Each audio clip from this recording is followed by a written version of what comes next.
Now will see the difference between heat and temperature. उष्णता आणि तापमान यामध्ये काय फरक असतो ते आपण बघू. त्या अगोदर हा प्रश्न बघा. What are potential and kinetic energies. Potential energy आणि कायनेटिक एनर्जी म्हणजे काय. पोटेन्शियल एनर्जी ही ऑब्जेक्टमध्ये स्टोअर झालेली एनर्जी असते. Suppose this is an waterfall. हा एक वॉटरफॉल आहे, पाण्याचा धबधबा. तर पाण्याचा जो हा भाग आहे इथपर्यंत, तर इथे पोटेन्शियल एनर्जी असते पाण्यामध्ये. आणि इथून जेव्हा पाण्याची मुवमेंट स्टार्ट होत असते तर त्या पाण्यामध्ये कायनेटिक एनर्जी असते. म्हणजे हे मुवमेंट करणारं जे पाणी असतं तर त्यामध्ये कायनेटिक एनर्जी तयार होत असते. अशा पद्धतीने कुठलेही जे ऑब्जेक्ट असतात जे मुवमेंट करत असतात तर त्यामध्ये कायनेटिक एनर्जी असते. Now keep this in mind. We know that substance is made of atoms. प्रत्येक वस्तू किंवा पदार्थ हे वेगवेगळ्या ॲटम्सपासून बनलेले असतात. The atoms in a substance are always in motion. आणि प्रत्येक सबस्टन्समधील जे ॲटम्स असतात तर ते मोशनमध्ये असतात, मुवमेंट करत असतात.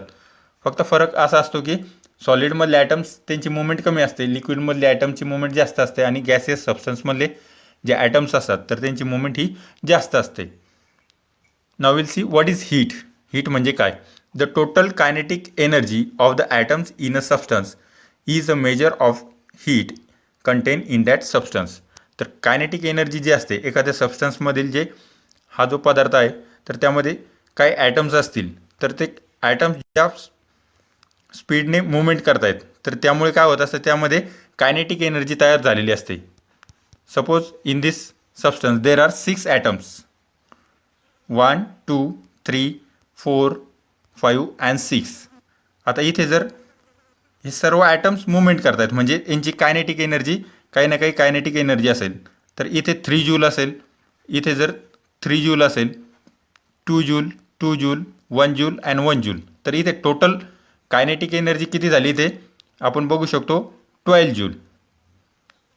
तर ही 12 जूल जी कायनेटिक एनर्जी असते तर तिलाच आपण काय म्हणतो, त्या सबस्टन्सची हीट, त्या सबस्टन्समध्ये असलेली heat 12 joule. Now will see what is temperature. Temperature म्हणजे काय. while the temperature of the substance is related to the average kinetic energy of atoms. आता टेम्परेचर म्हणजे काय, तर या सबस्टन्समधील ॲव्हरेज. तर इथे आपण बघू शकतो टोटल किती आलेलं आहे आपलं 12 जूल, आणि पूर्ण ॲटम्स किती आहेत 6. तर ॲव्हरेज किती येईल इथे 2. So this 2 is related to the temperature. हा 2 त्या टेम्परेचर म्हणजे त्या ॲटम्स त्या सबस्टन्समधील टेम्परेचरची रिलेशन दाखवत असतो. Now, if the average kinetic energy of atoms in two substances is equal, then the temperature will also be equal. आणि दोन वेगवेगळ्या सबस्टन्समधील जर कायनेटिक एनर्जीचं जे ॲव्हरेज असतं, will take once again here. आपलं जे ॲव्हरेज किती आलं होतं अगोदर 2 आलं होतं, आणि परत दुसरा जर आपण सबस्टन्स घेतला आणि त्यामध्ये आपण जर 4 ॲटम्स घेतले, हिअर 2 2, आणि यांचे जर पूर्ण कायनेटिक एनर्जी असेल 4 ॲटम जे असतील तर इथे आपण बघू शकतो टोटल 8 येतात आणि 4 ॲटम्स आहेत. तर त्यामुळे इथे ॲव्हरेज, इथे पण ॲव्हरेज 8/4. इथे सुद्धा ॲव्हरेज 2 येत आहे. म्हणजे ह्या सबस्टन्स आणि ह्या सबस्टन्सचं जे आपण अगोदर ॲव्हरेज काढलेलं आहे तर या सबस्टन्सचं टेम्परेचर आणि ह्या सबस्टन्सचं टेम्परेचर हे सारखं राहील. जेव्हा ॲव्हरेज सारखं असतं एनर्जीचं तर तेव्हा त्या दोन्ही सबस्टन्सचं टेम्परेचर हे सारखं येत असतं. Now look at this 2 figures. What is given. Movement of atoms in hot gas and movement of atoms in cooler gas. आता हॉट गॅस जर असेल तर तिथे ॲटमची मुवमेंट ही जास्त स्पीडने होत असते, विलॉसिटी जास्त असते. आणि कूल गॅस म्हणजे थोडासा थंड गॅस असेल तर तिथे ॲटमची मुवमेंट ही थोडी कमी स्पीडने होत असते comparatively. The velocity of atoms in gas at high temperature is larger than the velocity of atoms in the gas at lower temperature. आता ही आकृती पहा. या आकृतीमध्ये जास्त तापमान व त्यापेक्षा कमी तापमानाच्या वायूंतील अणूंची गती क्रमवार दाखविली आहे. या आकृतीमध्ये अणूंना जोडून दर्शविलेल्या बाणाची दिशा व लांबी ही अनुक्रमे अणूंच्या वेगाची दिशा व परिणाम दर्शवितात. तर या आकृतीवरून आपल्या लक्षात येते की उष्ण वायूतील अणूंचा वेग थंड वायूतील अणूंच्या वेगापेक्षा जास्त असतो. Now you can see in this figure the movement of atoms in solid substance. Solid सबस्टन्समध्ये ॲटमची मुवमेंट कशा पद्धतीने होते. See here the velocities of atoms in solid objects are shown in figure 4.13c. The atoms in solid objects are tied to one another because of force of attraction between them. तर हे atoms एकमेकांशी घट्ट जोडलेले असतात. हे जे solid सबस्टन्समधील वेगवेगळे जे ॲटम्स आहेत 9 ॲटम्स तर ते एकमेकांशी घट्ट जोडलेले असतात. So they cannot displace from their places. तर ते इथे जसं आपण बघितलं गॅसेस सबस्टन्समध्ये ॲटम्स वेगवेगळ्या दिशेने हलतायत, परंतु इथे ॲटम्स वेगवेगळ्या दिशेने न हलता जागेवरतीच हलत असतात. जसं जसं टेम्परेचर वाढेल तसं तसं त्यांचं जागेवरती मुवमेंट ही वाढत असते. व्हायब्रेशन जसं होत असतं त्या प्रकारे इथे व्हायब्रेशन वाढत असतं ॲटम्समध्ये in solid substance. Because of heat they oscillate around their fix position. Higher the temperature of solid faster their velocity of oscillation. स्थायू वस्तूंमध्ये असणारा अणूंचा वेग हा बाणाद्वारे दाखविला आहे. स्थायूमधील अणू त्यांच्यातील परस्पर बलाने बांधलेली असतात, त्यामुळेच ते आपल्या जागेवरून हालत नाहीत. उष्णतेमुळेच ते आपल्या जागेवरच आंदोलित होतात. जितके स्थायूचे तापमान जास्त तितका त्यांचा दोलन वेग जास्त. See the difference between heat and temperature with the help of this example. Heat म्हणजे उष्णता आणि तापमानामध्ये काय फरक असतो ते आपण इथे बघू. Suppose A and B are two objects made from same substance. दोन वेगवेगळ्या वस्तू आहेत ए अँड बी आणि एकाच पदार्थापासून बनलेल्या आहेत. Suppose they are made from ion. दोन्ही आयनच्या वस्तू आहेत. फक्त इथे फरक काय दिलेला आहे. The mass of A is twice the mass of B. म्हणजे ही वस्तू डबल आहे या वस्तूपेक्षा. So ultimately the atoms in A will be twice the atoms in B. म्हणजे इथे जर ॲटम्स 4 असतील या वस्तूमध्ये तर या वस्तूमध्ये ॲटम्स किती राहतील. ट्वाईस म्हणल्यानंतर 8 ॲटम्स येतील.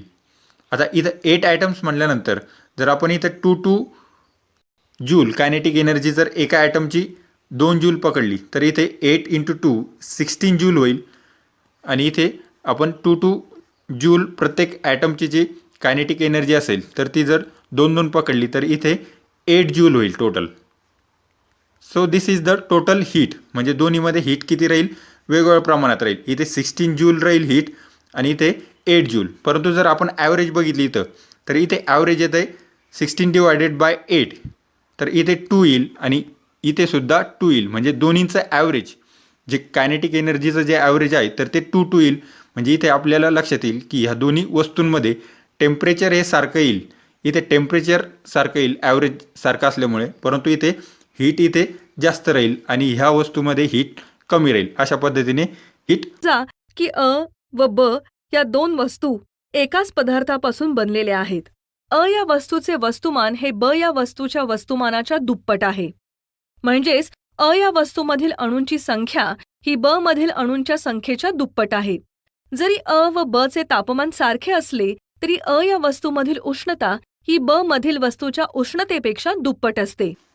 हीटचं प्रमाण आणि टेम्परेचरचं प्रमाण हे वेगवेगळं असू शकतं. म्हणजे टेम्परेचर जरी सारखं असलं तरी त्या वेगवेगळ्या वस्तूंमध्ये हीट ही वेगवेगळ्या प्रमाणात असू शकते.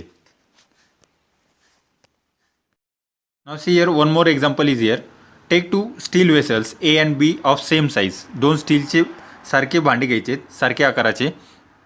Next fill some water in A and double that amount in B. म्हणजे एका भांड्यामध्ये जितकं पाणी घेतलं त्याचं दुसऱ्या भांड्यामध्ये त्याचं डबल करायचं. सपोज एकामध्ये 1 लिटर घेतलं तर दुसऱ्या भांड्यामध्ये आपल्याला 2 लिटर घ्यायचं आहे.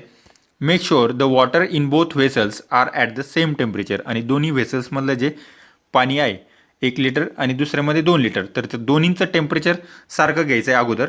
Next raise the temperatures of water in both the vessels by 10 degree Celsius using spirit lamp. तर आपल्याला दोन्हींचं टेम्परेचर कितीने वाढवायचं आहे 10 डिग्री सेल्सिअसने. Here you can see 2 vessels घेतलेले आहेत. इथे 1 लिटर पाणी आणि इथे 2 लिटर, परंतु दोन्हींचं टेम्परेचर हे सारखं आहे. आता आपल्याला हिटिंग करायची आणि आपल्याला किती डिग्री सेल्सिअसपर्यंत 10 डिग्री सेल्सिअसने तापमान वाढवायचं आहे. दोन्हींचं पण 30 डिग्री सेल्सिअस करायचं आहे.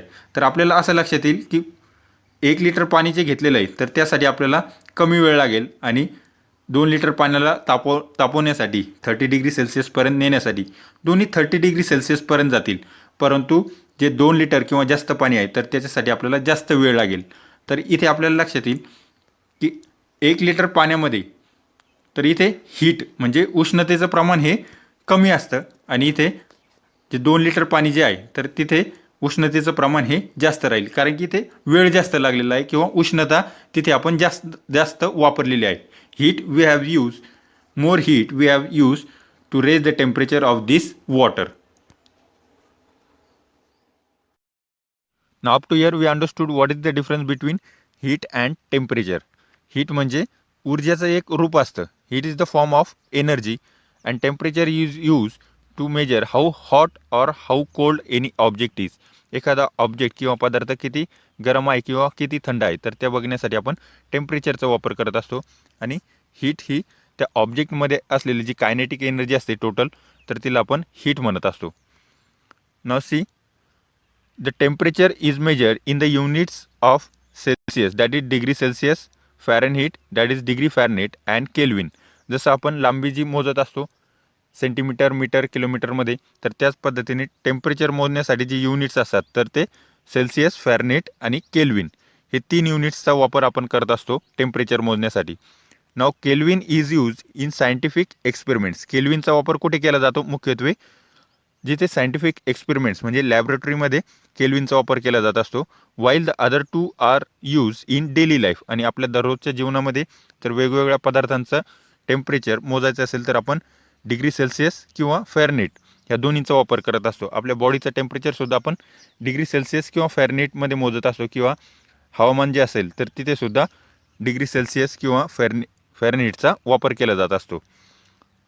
The relation between the 3 units is shown by the following formulae. आता या तिन्हींचं रिलेशन काय असतं म्हणजे जसं आपण एका सेंटीमीटरमध्ये 10 मिलीमीटर असतात तर त्याच पद्धतीने इथे किती सेल्सिअसचा किती फॅरनहीट होईल किंवा किती फॅरनहीटचा किती केल्विन होईल किंवा किती डिग्री सेल्सिअसचा किती केल्विन होईल अशा पद्धतीने रिलेशन आपण ह्या फॉर्म्युलेद्वारे आपण काढू शकतो. This formulae are use to show the relation between degree Celsius, Fahrenheit, degree Fahrenheit and Kelvin. तर इथे हा जो अगोदरचा फर्स्ट फॉर्म्युला जो दिलेला आहे तर त्यावरून आपण फॅरनहीट आणि डिग्री सेल्सिअस यांचं रिलेशन काढू शकतो. आणि हा जो फॉर्म्युला आहे तर यावरून आपण जर डिग्री सेल्सिअस दिलेलं असेल तर केल्विन काढू शकतो किंवा केल्विन दिलेलं असेल तर डिग्री सेल्सिअस आपण काढू शकतो. दिस इज द रिलेशन. आता केल्विन जर काढायचं असेल तर आपल्याला डिग्री सेल्सिअस दिलेलं असेल तर आपण काय करतो डिग्री सेल्सिअस प्लस 273.5 हा नंबर त्यामध्ये ॲड करायचा आहे डिग्री सेल्सिअसमध्ये. तेव्हा आपल्याला केल्विन किती केल्विन टेम्परेचर आहे तर ते आपल्याला काढता येईल. Now look at this table. In this table boiling point of water, freezing point of water it is given in Fahrenheit, degree Celsius and kelvin हे दोन्ही पण दिलेलं आहे तिन्ही वेगवेगळ्या युनिट्समध्ये. त्याचबरोबर रूम टेम्परेचर नॉर्मल जे रूम टेम्परेचर असतं ते सुद्धा तिन्ही युनिट्समध्ये दिलेलं आहे. तर आपण इथे जे बॉइलिंग पॉईंट ऑफ मर्क्युरी ते फक्त डिग्री सेल्सिअसमध्ये दिलेलं आहे तर ते आपण फॅरनहीटमध्ये जर या फॉर्म्युला जर वापरला तर ते सुद्धा आपण काढू शकतो. तर इथे आपण हा फॉर्म्युला वापरून इथे फॅरनहीटमध्ये बॉइलिंग पॉईंट ऑफ मर्क्युरी किती येईल तर इथे फॉर्म्युलेमध्ये जर आपण डिग्री सेल्सिअसमध्ये व्हॅल्यू जर टाकली इथे 356 तर आपल्याला फॅरनहीटमध्ये बॉइलिंग पॉईंट ऑफ मर्क्युरी हा 610 इथे 610.06 डिग्रीज फॅरनहीट हा मर्क्युरीचा बॉइलिंग पॉईंट येईल. It is in Fahrenheit. आता आपल्याला केल्विनमध्ये जर मर्क्युरीचं बॉइलिंग पॉईंट काढायचं असेल तर इथे फक्त काय करायचं आहे सेल्सिअस दिलेला आहे तर त्यामध्ये 273.15 ॲड करायचं आहे. तर इथे 356.7 प्लस 273.15 तर इथे आन्सर येईल आपलं 883.06 केल्विन. 06 केल्विन. तर हा जरा मर्क्युरीचा boiling point. In this way we can find out freezing point of mercury also. तर फ्रीजिंग पॉईंट ऑफ मर्क्युरी तर फॅरनहीटमध्ये किती येईल इथे सेल्सिअसमध्ये दिलेलं आहे. या फॉर्म्युलेमध्ये तुम्ही व्हॅल्यू पुट करा सेल्सिअसची इथे. तर इथे तुम्हाला freezing point of mercury it will come -37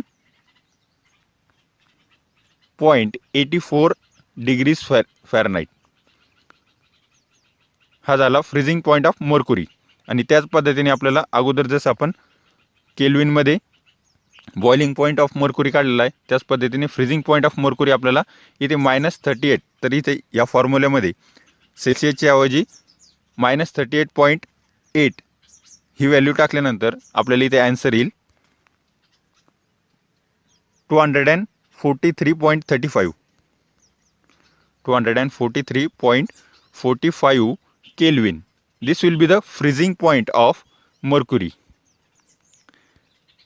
In this way you can complete this table.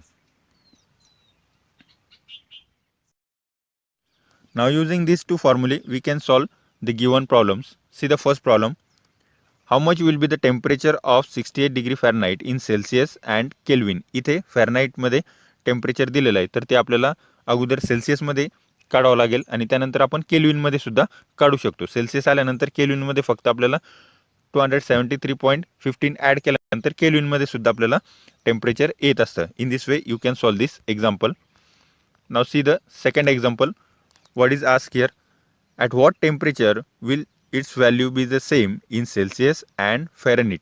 आता फॅरनहीट किंवा सेल्सिअसची व्हॅल्यू किती टेम्परेचरवरती सारखी येईल? तर अगोदर जेव्हा आपण इथे बघितलं ह्या टेबलमध्ये, तर -38.8 डिग्री सेल्सिअस हा काय झाला मर्क्युरीचा फ्रीजिंग पॉईंट इन सेल्सिअस. तर आपण फॅरनहीटमध्ये सुद्धा काढला होता, तर फॅरनहीटमध्ये किती आला होता? -37.84 डिग्रीज फॅरनहीट. तर जवळपास आपण बघितलं तर ह्या दोन व्हॅल्यू जवळपास सेम येत आहेत, म्हणजे थोडासा फरक आहे. इथल्यापेक्षा इथे जास्त फरक आहे, परंतु इथे -38.8 आणि -37.8 ह्या व्हॅल्यू जवळपास सेम येत आहेत. तर इथे केव्हा सेम येतील म्हणजे थोडासुद्धा फरक राहणार नाही, तर ते आपल्याला इथे काढायचं आहे. So what is given? If the temperature in Celsius is C then the temperature in Fahrenheit will be F. हे दोन्ही आपण सेल्सिअसमध्ये सी घेऊ आणि फॅरनाईटमध्ये एफ घेऊ. तर आपल्याला काय दाखवायचं आहे? Fahrenheit equal to Celsius. So F equal to C. Will take the value F equal to C. आता फॉर्म्युला आपण घ्यायचा आहे. अगोदरचा फर्स्ट फॉर्म्युला जो आहे तो घेतल्यानंतर इथे एफच्या ऐवजी फक्त सेल्सिअस टाकायचं आहे, कारण की आपण इथे एफ इक्वल टू सी घेतलेलं आहे. एफ म्हणजेच सी. तर इथे ह्या फॉर्म्युलेमध्ये आपण जेव्हा सी टाकू तर इथे आपले व्हॅल्यू येईल C-32 × 5. म्हणजे हे जे डिनोमिनेटर्स आहे तर ह्या डिनोमिनेटर्सनी ह्या फ्रॅक्शनला मल्टिप्लाय करायचं आहे आणि ह्या डिनोमिनेटरनी या फ्रॅक्शनला मल्टिप्लाय करायचं आहे. तर अशा पद्धतीने इक्वेशन तयार होईल. नाव 5C - 60 = 9C. Now will subtract 5C from both the sides. इथे 5C कट होईल आणि इथे 9C मधून 5C गेल्यानंतर इथे 4C येईल. In this way 4C = -160. इकडे फक्त -160 राहील. So 4C = -160. आता both the sides will divide by 4. Both the sides 4ने डिवाइड केल्यानंतर इथे आपला आन्सर येईल -40. It will come the value -40. So our answer will be C = F, that is -40. अशा प्रकारे जेव्हा एखाद्या वस्तूचं टेम्परेचर -40 वरती राहील तर ते डिग्री सेल्सिअस किंवा फॅरनाईटमध्ये सुद्धा सेम राहील. हीट अँड टेम्परेचर, उष्णता आणि तापमान यामध्ये काय फरक असतो ते आपण बघितलेलं आहे. त्याचबरोबर टेम्परेचर मोजण्यासाठी कुठले कुठले युनिट्स वापरले जातात ते आपण बघितलेले आहेत. त्याचबरोबर त्यांच्यामध्ये रिलेशन कशा पद्धतीने आपण काढू शकतो, किंवा एखादं युनिट दिलेलं असेल टेम्परेचरचं तर दुसऱ्या युनिटमध्ये आपण कशा पद्धतीने कन्वर्ट करू शकतो temperature. In the next lecture we will learn about thermometer,